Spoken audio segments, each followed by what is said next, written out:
Hello and welcome to Uncommon Ground. This weekend I'm joined on our podcast by a very special guest, Brian McIvor. Brian has been involved in training and development since 1978. He specialises in career and personal development and has also been involved as a producer of multimedia material for over 40 years. He's an author and a coach, loves his music and is always good for a chat on our shared topics of interest. He came to mind when I wanted to explore the topic of career fulfilment and what for some is the prospect of a career change or possibly even early retirement. So he pulled up a microphone the other evening and I began our chat by asking him about what he does to advise people who are at a junction in their career and their life. Yes, I'm doing it for myself all the time, and it's a lifelong job. Physician heal thyself. Well, I say to people, look, there's no point me talking to people about career and life balance if I don't have it myself. You know, so in the last couple of days, I had a quiet couple of days, and it was a combination on one hand of doing the spreadsheets for the end of year for the business, because I have to, but it's my own business, so I'm a bit proprietorial about that. But I spent another part of it actually arranging music, because one of the things I wanted to bring into my work was my connection with music, which is part of what I am. And this is the whole thing, that you're looking for your particular purpose. And when I laid out my particular purpose, I said, okay, I'm there to help support my clients. I'm there to help them find a meaningful path in their careers. And what I learned when doing that myself, I'm willing to share the benefit of that with the people that I work with. But I was having an interesting discussion with my wife just shortly before I came on here, and I was talking about Richard Nelson Bowles, who I'd worked with in the States. Richard Nelson Bowles was the author of What Colour's Your Parachute? Yes, his best-selling career guide book and job search book. And I did Richard Bowles' workshop, and I also worked in his staff for 5 years, so I got to see the method inside out. And the thing about it was, his method was super in terms of helping people to get jobs, to get interviews and so forth. But the real Richard Nelson Bowles in the flesh, he was a former Episcopalian minister, and talking about mission and meaning in life and in work was for me worth the journey. Because he had a wonderful idea, which I found very appealing. He said, you may have grown up in a religious tradition where you were told that the way to salvation was doing something really hard and martyring yourself and doing something very uncongenial. And he said, that doesn't really impress God. And I nearly fell over. He said, you're looking for something that the world needs to have done through you that also gives you satisfaction and joy.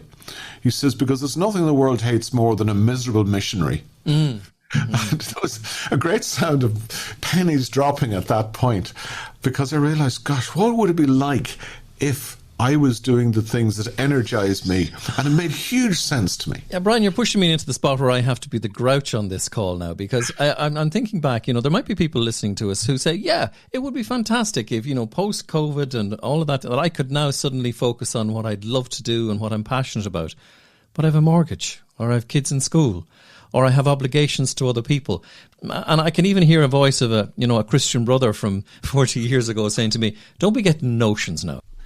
I think there may be a certain amount of sense in that, because that proposition doesn't quite stand on its own. Because if you work purely to your enthusiasms, you're going to wind up a blind alley. What I'm talking about more is something that you have developed, you have grown in yourself, and that meets a need in an organisation. And it requires a matching of what you can do, what results you can deliver, what you bring to the party, whether it's leadership, whether it's coaching, mentoring or supporting people, that an organisation finds valuable.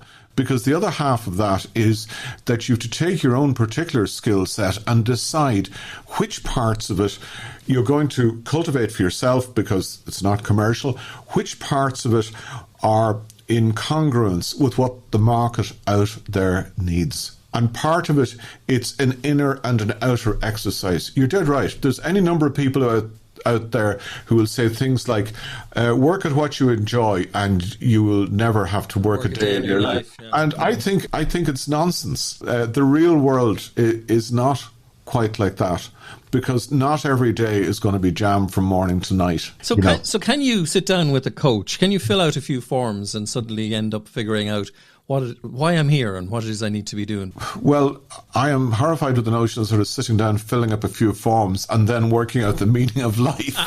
You know what I'm doing. I'm following up on you. Absolutely. No. You see, one of the things I find is that even in coaching, people want the whole thing cut and dried. They want the magic bullet within the 55 minutes. I'm sorry, it takes more than that. It takes your best stab. It's a lifelong thing. And it's a function of you understanding yourself and maybe along the way disconnecting some of the false messages that you were given. You talked about your Christian brother from 40 years ago, and well, I had a very lucky experience with school. No. Please don't admit to this. I remember the Christian brothers saying things to us. There's the civil service or there's the church, you know? The bank or the church, yeah. And the bank and whatever. And these were the career paths. But I remember a very perspicacious teacher in our school, one of the lay teachers, and I remember he said to me in front of the whole class, he said, Brian, he said, I think you're going to find your path in something to do with psychology. It was an incredibly insightful remark, and I realised this guy was very smart. It set up the question inside me to say, what did he see that caused him to say that? And it's that process of reflection that is the core of this self-discovery thing. You know, I'll give you another example. I'm very interested in music, and I realised earlier on that, no, I'm not going to fill Carnegie Hall, I'm not going to make the record for Deutsche Grammophon. But that doesn't mean I give up the music, because one of the things I have to work out is, what's my relationship with music? Is it as a user? Is it as an advocate? Because one of the things, when you look at something that you're really interested in, you have to work out, what's your relationship to this thing? You know, because people have this tendency to go for the easiest conclusion, where they say, oh, well, you could be a music teacher teaching piano to 5 and 6 year olds for the rest of your life. And I thought, no, that'd be horrible. You know, just go crazy. But if I still have this connection with music that fills my brain most of my waking life, I say, partly it's there for enjoyment. Partly it's an intellectual challenge. Partly it's something that can take me out of my everyday worries and cares. And it's a big thing in my life. So it can take a long time, like a marriage, working out, what's your relationship to this person or to this thing you have a connection with? And it will change over time. And I just think it's something that is with you for life. My guest on Uncommon Ground this week is Brian McIvor. No, Brian for many years, Brian. I'm just thinking back to something, actually, back 2008 or so, you contributed to a book called Redundancy, a Development Opportunity for You. I want to reconnect you with some of the essays and some of the ideas there for a second, because there are people right now who are maybe actually facing that same redundancy. How do you encourage them to see it as an opportunity? It's an opportunity to take time to think. You may have 90 days before the bills start piling up. But in redundancy, you get an opportunity to rethink maybe where you've been for the last couple of years, what you want, what you don't want. When I'm coaching people, I will say to them, look, I'm sure the last couple of years were rough and we go through that. But now that you've got space where you're not worrying about the pressure of a job and you have time to think, that's where the regeneration comes out of, because I can help connect them back to their original plan. I can say, tell me your life story, tell me where you were doing your best work, tell me where you strayed off the path. Because it's a bit like COVID. I was reflecting about this thing this evening, thinking, oh gosh, what will I say to Michael? And one of the things about COVID is this. During COVID, I discovered that because we had a lot of time in our hands with lockdown and we're not travelling and so forth, I found that things now take the time that they take, that you have time to read the book properly. If your partner says, let's look at that film tonight, you don't turn around and say, well, I've got a meeting early in the morning, because you don't. And it's being in that space, albeit briefly, where things take the time that they need to take. Because we spend a lot of our time in jobs in corporate environments, being at other people's beck and call, being in a situation where somebody gives you a job that they don't know how much effort it will require, and you're working till 2, 3 o'clock in the morning, and you're constantly on the edge and you're constantly firefighting. And the redundancy space is an opportunity to say, take a few hours out to think about the different world that's out there that's not pressurized, the world where you have time to think properly. Because one of the questions I ask people, and I get amazing answers, is where do your best ideas come to you? When do they come to you? They don't come to you at your desk. Mine come in the shower. I step into the shower and suddenly a penny drops, or I'm out walking and a penny drops. What we're doing at work when we're at working a lot of time is just merely surviving and merely firefighting. And this idea we were trying to get at in redundancy, a development opportunity for you, is a chance just to stop the merry-go-round for a day or two or a short space to say, well, hold it, a cotton-picking moment. How am I going to avoid repeating the mistakes of the past? What are my core strengths? What do I really want? I have another take on this, and my take is that when somebody's in a job that doesn't really match their true talents, their true passions, their true skills and everything else, that they're far more susceptible to stress and to strain. Because I think if you are centred on the job that's right for you, you can take any amount of pressure, because it's sort of asymmetric. It's like a wheel being on centre. If the wheel on your car is slightly off centre, car will probably kill you, if you try to take it anywhere. And I see so many people who are in a job that they were promoted into, they rose into over time, and because of the financial pressures, they didn't feel that they could refuse it. I had worked in the civil service and I worked in the revenue, and somebody said to me years later, he said, Brian, he says, you were very bright and everything else. I said, oh, thank you very much. And he says, no, I'll tell you a great thing now. If you had stayed in the revenue then, you would have been commissioner by about age 53, I think. Oh, thank you very much. And then he said, you probably would have died at 50 of heart failure or stress. And to me, that just absolutely summed it up. That it was this thing of the wrong fit for the job, over time. And I see that in middle and late career, where people start to become susceptible to some of the deadly diseases. When you think of people with heart trouble, you think of people getting aging issues and dementia, cancers particularly. Like a lot of men my age, I had an encounter with prostate cancer a couple of years ago, and the specialist said to me, you had a rough couple of years, the last 2 years, and he said, I reckon that had a lot to do with why this thing suddenly appeared at this point. That's the real danger out there, and that's what you're trying to do. You're trying to say to people, get on the right path, because if you stay on the wrong path for a long time, it's fatal.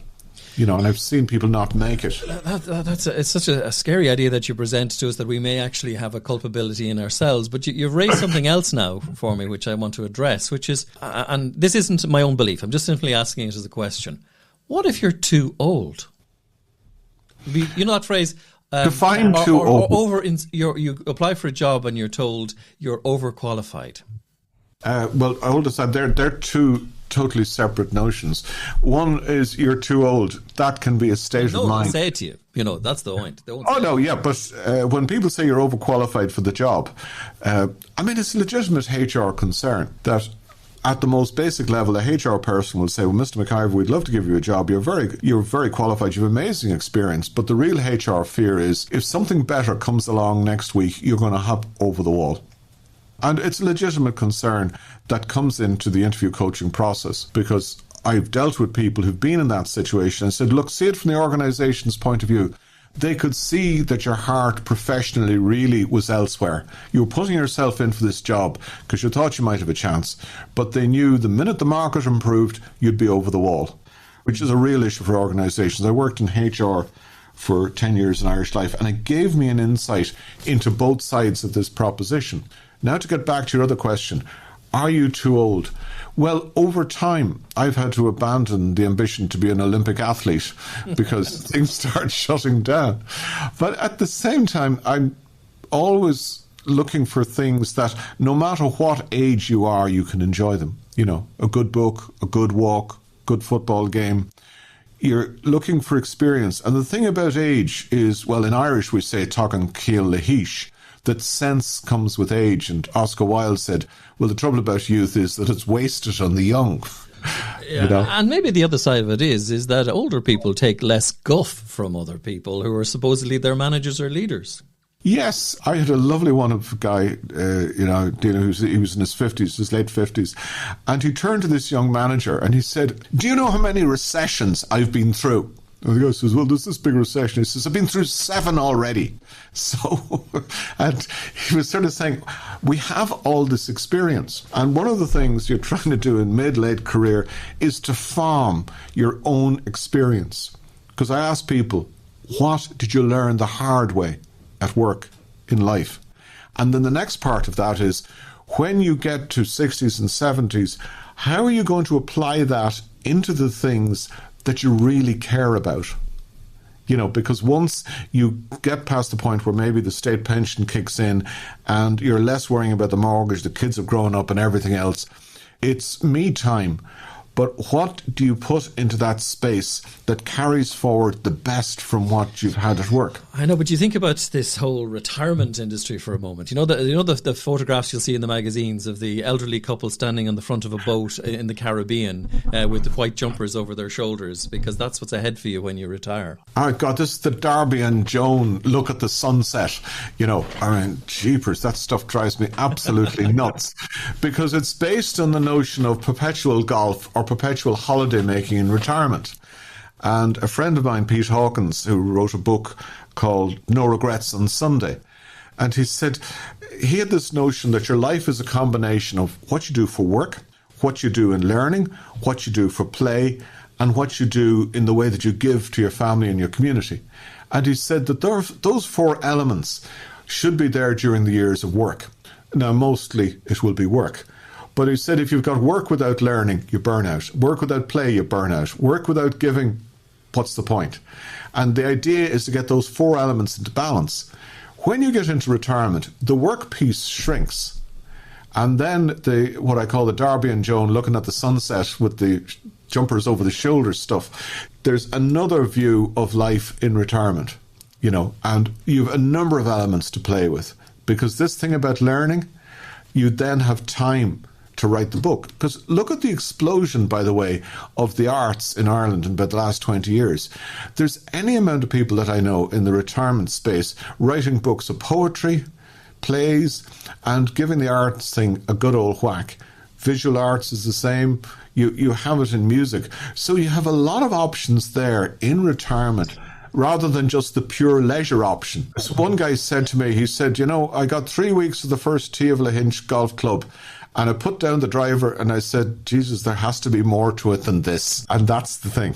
Brian, as we come to the end of our chat, what I'd love to do now at this stage is just tap into that wisdom that you're sitting on there at the minute. What wisdom? Well, one of them is hindsight. I was going to say, if you could meet a 25-year-old version of yourself, you know, through a 5-minute moment of time travel, what kind of advice would you give the 25-year-old version of you? One thing I would say to my 25-year-old, and it was advice that I followed, thanks be to God, the things that are really valuable to you, inside or outside work, and that have meaning for you and resonance for you, don't let go of them. Because for me, one of them was music. And I remember one boss saying to me in corporate life, you won't have time for the music anymore. And I thought, if you deny me that, I will shrivel and die in front of you. So fight very hard for the things that have meaning and resonance for you. I think that's one particular thing. I think the other thing I would say, looking back, you're not unique. You know, find your tribe. You know, sometimes you can get locked into an organizational culture, and maybe if you're in a bank, you see the world the way bankers see it. But I've come across quite a lot of bankers who are poets and musicians, and they've accepted, well, yes, when you're in the bank, you tend to see things the way the bank likes you to see them. But there is another life out there.